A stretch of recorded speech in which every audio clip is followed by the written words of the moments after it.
Hai, kalau misalnya nih kalian ngelihat suasananya agak gelap, sekarang nih agak terang gitu kan, karena kita pengen nyoba sesuatu yang berbeda aja gitu. By the way, gue pengen cerita tentang misteri terbesar yang terjadi di dunia pelayaran atau kelautan lah. Yang mungkin kalau selama ini kalian tahu itu cuma Titanic, sebenarnya salah satu misteri terbesar yang ada di kelautan atau di pelayaran itu bukan cuma itu aja, tetapi ada sebuah kapal yang bernama Mary Celeste gitu. Nah, Mary Celeste ini disebut-sebut sebagai misteri bahari terbesar sepanjang masa. So, seperti apa kisahnya? Langsung aja kita masuk di What's the Story.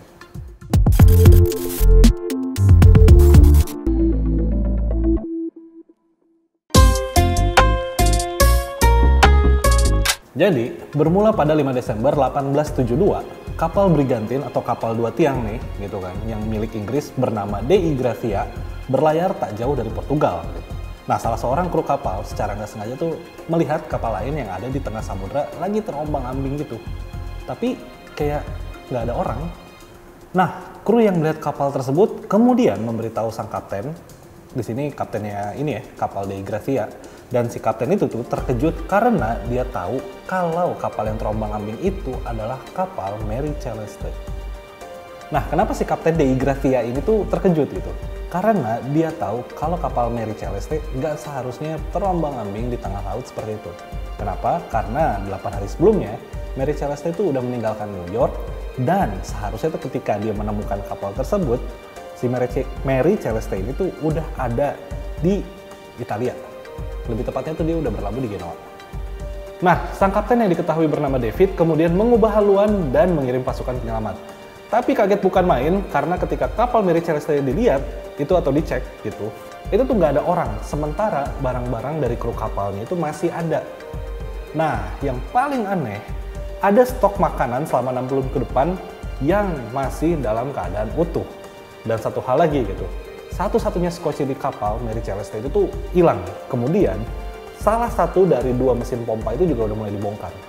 Akhirnya muncul sebuah pertanyaan besar dalam dunia pelayaran. Apa yang terjadi dengan 10 orang yang berlayar dengan kapal Mary Celeste? Well, menurut catatan yang ditemukan, Mary Celeste itu memulai pelayarannya pada 7 November 1872 dan dipimpin oleh Kapten Benjamin Spooner Briggs beserta putri dan istrinya, serta ada 7 kru awak kapal lainnya.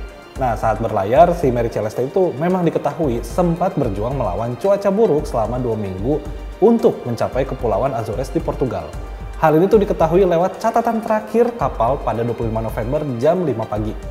Lanjut, jadi setelah 10 hari sejak ditemukan, awak kapal Dei Gracia membawa Mary Celeste ke Gibraltar, wilayah teritori Inggris, dan alasannya agar pengadilan Inggris bisa memutuskan apakah tim penyelamat dari kapal Dei Gracia ini tuh berhak gitu mendapatkan bayaran atas penemuan dan aksi penyelamatan mereka terhadap kapal Mary Celeste. Cuma, Jaksa Agung Inggris yang bernama Solly Flood itu tuh kayak mencium adanya bau-bau kejahatan gitu kan ketika awak kapal Dei Gracia menemukan kapal Mary Celeste. Akhirnya, sang Jaksa Agung pun memulai penyelidikannya seorang diri. 3 bulan berlalu, sayangnya nggak ada bukti apapun yang ditemukan oleh Jaksa Agung Inggris yang tadi itu bernama Solly Flood. Nah, akhirnya tim penyelamat Dei Gracia menerima pembayaran sekitar 1/6 dari 46.000 US dollar yang dibayarkan perusahaan asuransi kapal Mary Celeste. Meskipun secara hukum tuh udah kayak selesai gitu, tapi sebenarnya masih ada kejanggalan dan kecurigaan tentang hilangnya penumpang dari awak kapal Mary Celeste. Akhirnya jaksa Inggris tersebut kembali meninjau, menulis ringkasan wawancara, dan lain hal sebagainya. Hasilnya, ya itu tadi, misteri tetap tidak terpecahkan. Nah, tapi balik lagi gitu kan, insiden ini tuh terjadi pada tahun 80-an lah lebih tepatnya, dimana teknologi itu tuh kayaknya nggak sebagus sekarang gitu kan. Bahkan dari kejadian itu pun memunculkan berbagai teori. Singkat cerita, muncullah seseorang yang bernama Anne McGregor gitu, seorang dokumentarian yang juga menulis sekaligus mendirect serta memproduseri film The True Story of the Mary Celeste. Nah, Anne McGregor ini tuh mendapat dukungan dana dari Smithsonian Networks untuk memulai investigasi di era yang lebih modern. Spekulasi pertama yaitu soal monster laut. Ya ini kayaknya udah jelas nggak masuk di akal lah ya gitu. Mengingat kondisi kapalnya tuh yang masih utuh gitu, beserta dengan muatan di dalamnya. By the way, di zaman itu tuh pandangan tentang monster laut itu masih kuat ya. Itu kenapa ada teori yang bilang kalau misalnya kapal Mary Celeste ini diserang oleh monster laut. Kemudian teori kedua yang populer banget di abad ke-19, di mana para awak kapal mabuk dan kemudian melakukan pemberontakan. Jadi di kapal ini tuh memang membawa muatan sekitar 1.701 ton alkohol. Dan meskipun populer, tapi ketika si Ian McGregor ini mewawancarai banyak orang tentang teori kedua ini, di mana para awak kapal itu mabuk gitu kan, sayangnya beberapa pihak mengatakan kalau cerita itu kurang logis gitu. Kemudian teori ketiga, ada yang bilang kalau misalnya awak kapal laut itu tuh takut kapal Mary Celeste meledak karena muatannya. Sementara di dalam catatan itu tuh nggak ditemukan adanya bekas ledakan maupun bau asap dalam kapal Mary Celeste. Jadi teori ini juga bisa dibilang gugur. Dan setelah 3 teori tadi, masih ada teori keempat, di mana teori keempat ini tuh melibatkan atau mengaitkan dengan peristiwa pembunuhan. Jadi teori keempat itu menyebutkan ada 2 awak kapal bersaudara yang berasal dari Jerman dan mereka bernama Volkert serta Boye Lorenzen. Nah, teori ini tuh muncul gara-gara hanya barang-barang mereka yang nggak ditemukan di kapal. Tapi setelah Ian McGregor mewawancarai keturunan Lorenzen, keturunan ini tuh ngomong gitu, kalau misalnya barang-barang mereka itu udah hilang gara-gara kecelakaan kapal sebelumnya. Itu kenapa si kedua bersaudara tadi itu nggak bawa barang ke dalam kapal Mary Celeste.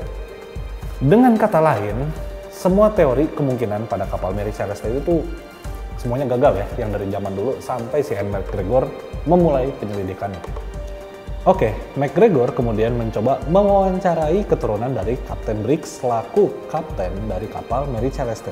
Menurut penuturannya, gitu, Kapten Briggs adalah sosok yang berpengalaman dan juga dihormati sekaligus disegani di dunia pelayaran. Nah, karena itu, si keturunannya Kapten Briggs itu yakin kalau misalnya leluhurnya itu tuh kayaknya nggak mungkin gitu ngambil tindakan konyol atau misalnya bisa dibilang kayak tindakan irasional lah, seperti meninggalkan kapal. Dan karena itulah McGregor mencoba menelusuri kembali serta memetakan semua informasi yang dia punya tentang kapal Mary Celeste. So, pada tanggal 25 November, lokasi Mary Celeste itu tuh berada sekitar 9,6 km dan terlihat dari Pulau Santa Maria di Azores, Portugal. Nah, 10 hari setelahnya, kapal tersebut berada sekitar 643 km di sebelah timur Kepulauan Azores. Yang berarti ini kapal gitu kan, itu bergeser gitu dari posisi pertamanya. Nah, McGregor kemudian meminta Bill Richardson untuk memulai penelitian dari 2 poin tadi. Richardson mengatakan kalau misalnya ia membutuhkan data-data seperti suhu air, kecepatan angin, dan arah angin pada saat Mary Celeste ditemukan gitu. Data-data itu kemudian dipakai untuk menentukan apakah Mary Celeste dapat berpindah dari lokasi saat ia dicatat pada tanggal 25 November ke tempat di mana kru kapal dari DI Gracia menemukannya pada tanggal 5 Desember. Ya, kesimpulannya sangat mungkin untuk sebuah kapal berlayar bahkan tanpa awak sekalipun. Dan begitu juga dengan kemungkinan seorang kapten memerintahkan untuk sebuah kapal ditinggalkan di daratan. Mengingat Santa Maria jadi daratan terakhir yang jaraknya itu paling dekat. Jadi, menurut McGregor, aman untuk berasumsi kalau misalnya kapal memang sudah ditinggalkan pada tanggal 25 November dan itu tepat setelah catatan terakhir dari Mary Celeste ditulis. McGregor juga sadar kalau pada pelayaran sebelumnya, Mary Celeste itu ngebawa muatan berupa batu bara dan kapal itu baru aja diperbaiki secara ekstensif, di mana debu batu bara dan puing-puing konstruksi juga dapat mengotori pompa kapal. Nah, hal ini akhirnya menjelaskan kenapa salah satu pompa pada kapal Mary Celeste itu ditemukan dalam keadaan sudah dibongkar. Well, dengan pompa yang nggak berfungsi, Kapten Briggs nggak akan tahu gitu berapa banyak air atau jumlah air yang masuk ke dalam lambung kapalnya. Selain itu juga, si McGregor harus menjelaskan kalau Kapten Briggs harus menghadapi cuaca buruk yang mungkin membuat kapalnya bisa tenggelam. Dan hal ini menjelaskan asumsi di mana seorang kapten nggak punya cara lain selain mengeluarkan perintah untuk meninggalkan kapal di daratan.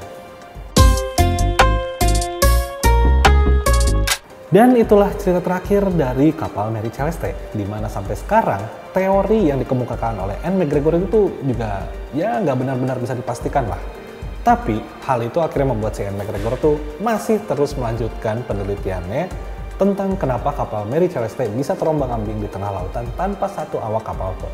So, kalau misalnya kalian punya ide atau misalnya saran gitu ya, coba bahas misteri yang ini deh, coba bahas misteri yang itu deh gitu. Langsung aja kalian tulis di kolom komentar bawah, karena pastinya bakal gue baca bareng sama tim yang ada di belakang kamera. Oke? So, gua Nathan bareng sama Happy Wahyudi yang ada di belakang kamera, pamit undur diri. Sampai berjumpa di What's the Story berikutnya.